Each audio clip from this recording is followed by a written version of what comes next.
Kalau korang beli Android player, selalunya korang akan dapat warranty 1 tahun, betul? Tapi kalau korang beli dengan MB Quad, korang akan dapat 1 tahun guarantee. Bukan warranty, tapi guarantee one-on-one exchange kalau ada problem. Kalau korang nak tahu Android apa yang ada dekat MB Quad ni, jom aku tunjuk kat korang. Okey, kalau korang nak tahu Android player MB Quad ni, dia menggunakan prosesor Qualcomm G3986. Lepas tu pula, dia punya CPU menggunakan Cortex QCM 6125. Prosesornya pula menggunakan 8-core, so dia memang padu dan laju.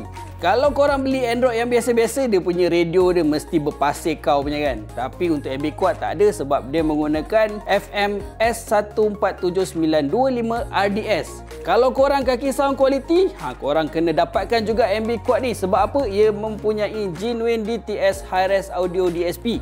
Yang mana dekat dalam ni korang boleh pilih 2 channel, 4 channel atau 5 channel. Dan kalau korang tekan setiap efek ni, korang dapat merasakan bunyi tu macam dalam panggung wayang, guys. Lepas tu pula korang boleh pilih dia punya equalizer, korang nak bunyi yang macam mana, ataupun korang boleh tune sendiri korang punya equalizer mengikut kesedapan telinga korang.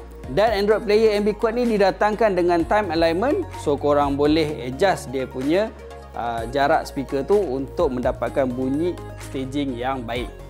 Untuk skrin dia pula, ia menggunakan 2K QLED 1920x1200p. So gambar memang jelas dan cantik kalau korang buka video ataupun tengok apa-apa streaming app di luar sana. Kepada pengguna Apple dan Android, korang boleh sambungkan handphone korang ke Android player dan menggunakannya seperti korang punya handphone. Android player MB Quad ni juga dia support 360 camera. So kalau kereta korang dah ada existing 360 camera ataupun nak tambah 360 camera, tak ada masalah, MB Quad memang support ni. Android player ni juga dia ada Bluetooth 5.0, so sambungan lebih stabil dan laju, dan juga ia menggunakan operating system Android 11.